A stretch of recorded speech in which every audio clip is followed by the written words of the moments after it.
मकसद तू है, मेरे जीने का कारण तू है।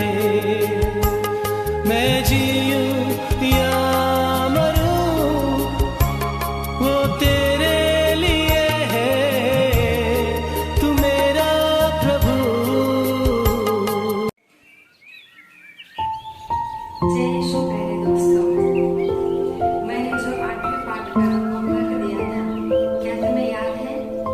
हर दिन कर रहे हो? क्या था वह? झूठ नहीं बोलना, है ना? तो तुम लोग ये हर दिन अपने परिवार में कर रहे होंगे, है ना? एक भी झूठ नहीं बोल रहे होंगे। तो ठीक है, आज हम देखने जा रहे हैं हमारा 9वां पाठ, जिसका नाम है कलीसिया ईसा द्वारा प्रेषित। पुनरुत्थान के बाद ईसा ने अपने शिष्यों को दर्शन देकर उनसे कहा, जिस प्रकार पिता ने मुझे भेजा है, मैं भी तुम लोगों को भेजता हूँ। तुम लोग सब रास्ते में जाकर मेरा सुसमाचार सुनाओ और पिता, पुत्र और पवित्र आत्मा के नाम पर उन्हें बपतिस्मा दो। संसार में ईसा का साक्ष्य देने का दौत्य उन्होंने कलीसिया को सौंपा, इसलिए कलीसिया आज भी सहज ही प्रेषित है। कौन है पहला प्रेषित? ईसा मसीह है, जिनको ईश्वर ने इस पृथ्वी पर भेजा, और वे ही है हमारे पहले प्रेषित। पिता ईश्वर ने अपने प्रिय पुत्र को इस पृथ्वी पर इसलिए भेजा कि उनके जीवन एवं मृत्यु द्वारा इस पृथ्वी को मुक्ति मिले। पाप के द्वारा जो ईश्वरीय जीवन मानव कुल को नष्ट हुआ था, ईसा ने वह फिर से दिया, मानव को ईश्वर की संतान बनाया। उन्होंने कहा, समय पूरा हो चुका है, ईश्वर का राज्य निकट आ गया है। पश्चाताप करो और सुसमाचार में विश्वास करो। यह कहते हुए उन्होंने अपना प्रेरिताई कार्य शुरू किया। अपने जीवन, मृत्यु एवं पुनरुत्थान द्वारा मानव मुक्ति हासिल करते हुए उन्होंने पिता की इच्छा निभाई। संसार के अंत तक मानव कुल को इस मुक्ति का अनुभव बांटने के लिए उन्होंने अपने अनुयायियों को, प्रेरितों को चुनकर प्रशिक्षण दिया और इस तरह कलीसियाई समूह की नींव डाली। ईसा संसार के एकमात्र मुक्तिदाता है। यह सत्य सब राष्ट्रों को सुनाने एवं सबको इस मुक्ति की ओर ले आने के लिए कलीसिया नियुक्त है। जिन्होंने मसीह को नहीं जाना है, उन्हें मसीह के विषय में सुनाने का दायित्व सभी विश्वासियों का है। साथ ही साथ कलीसिया के संतानों को यह भी चाहिए कि वे अपने को प्राप्त विश्वास में बढ़े तथा दूसरों को विश्वास में बढ़ाए।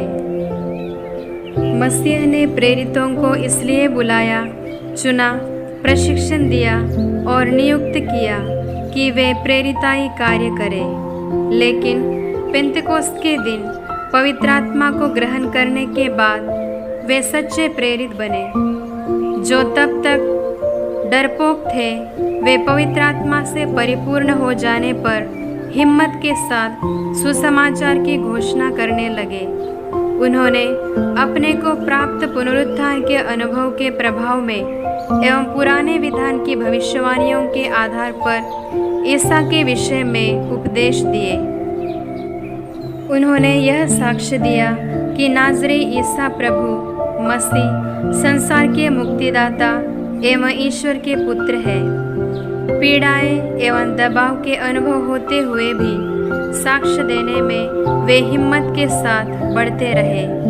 प्रेरितों के परिश्रम के फलस्वरूप कलीसिया बढ़कर सुदृढ़ बन गई।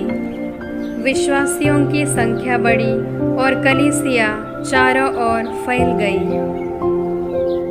ईसा के निर्देशानुसार प्रेरितगण सुसमाचार के प्रचार के लिए दूर दूर देश तक निकले। सुसमाचार की ज्योति लेकर भारत में जो आए वे प्रेरित संत थॉमस थे। सन 52 ईस्वी में वे कुडगल्लूर बंदरगाह में उतरे। सीरियाई भाषा बोलने वाले एक प्रबल यहूदी समूह दक्षिण भारत के कई स्थानों पर रहता था। सबसे पहले उनके बीच उन्होंने सुसमाचार का प्रचार किया।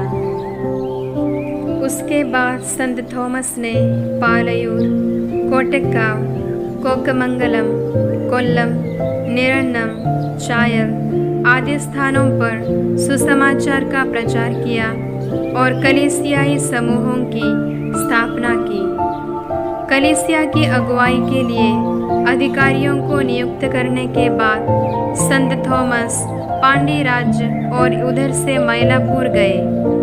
मयलापुर के पास चिन्नमला में हत्या की धमकी मिलने पर उन्होंने निकटवर्ती पेरियामला में शरण ली। वहां सन 72 ईस्वी में विरोधियों ने भाला मारकर उनकी हत्या की। उनके तबरुक का एक भाग कार्डिनल यूजिन टिसरंट ने 1953 में केरला में लाकर कुडगल्लूर के अरीकोट में प्रतिष्ठित किया। 1498 मई 21 को वास्को दी गामा के नेतृत्व में एक पोर्चुगल जलसेना समूह केरल के कोड़िकोड पहुंचा। भारत के साथ व्यापार संबंध बनाना था उनका लक्ष्य। उनके साथ आए हुए मिशनरी याजक मार्थोमा मसीहियों के गिरजाघरों में धार्मिक अनुष्ठान किया करते थे। शुरू में उनके बीच मित्रता रही, लेकिन आगे चलकर वह शिथिल हो गई। पश्चिमी कलीसिया से आए मिशनरियों में प्रेरिताई उत्साह से परिपूर्ण एक यीशु समाजी याजक थे संत फ्रांसिस जेवियर। भारत और अन्य पूर्वी देशों के लिए संत पापा के प्रतिनिधि बनकर वे 1542 मई 6 तारीख को भारत में आए। वे मार्थोमा मसीहियों के साथ लिहाज रखते थे। उन्होंने भारत के पश्चिमी समुद्र तट के इलाकों में उत्साह के साथ सुसमाचार की घोषणा की। बहुत लोगों को ज्ञान स्नान दिया। 1552 दिसंबर 8 को चीन के तटवर्ती सांचियन टापू में संत फ्रांसिस जेवियर का देहांत हुआ। उनका तबरुक गोवा के बोम जीसस महामंदिर में सुरक्षित रखा हुआ है। सिरो मलबार कलीसिया की सजीवता एवं धर्मोत्साह को देखकर संत पापा योहन 23वें ने मध्य भारत का चांदा धर्म प्रांत 1962 में सिरो मलबार कलीसिया को सौंप दिया। उसके बाद परम धर्मपीठ द्वारा सतना, सागर, उज्जैन, बिजनौर, राजकोट, जगदलपुर, गोरखपुर आदि अनेक धर्म प्रांत सिरो मलबार कलीसिया को सौंपे गए।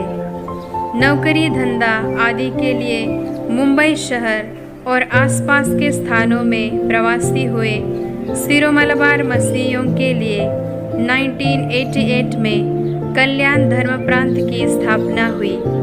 केरल के धर्म प्रांतों के मिशन प्रांतों को मिलाकर दक्षिण में तकला धर्म प्रांत 1996 में, उत्तर में बलतंगाड़ी धर्म प्रांत 1999 एवं पूर्व में भद्रावती धर्म प्रांत 2007 की भी स्थापना हुई। चांदा धर्म प्रांत विभाजित होकर आदिलाबाद धर्म प्रांत का जन्म हुआ। भारत के बाहर अमेरिका में शिकागो धर्म प्रांत भी सिरो मलबार कलीसिया का भाग है, जो पुरोहिताई के सेवा कार्य के लिए नियुक्त है और अन्य समर्पित लोग भी अपने बुलावे के आधार पर प्रेरिताई दौत्य के लिए अलग किए गए हैं।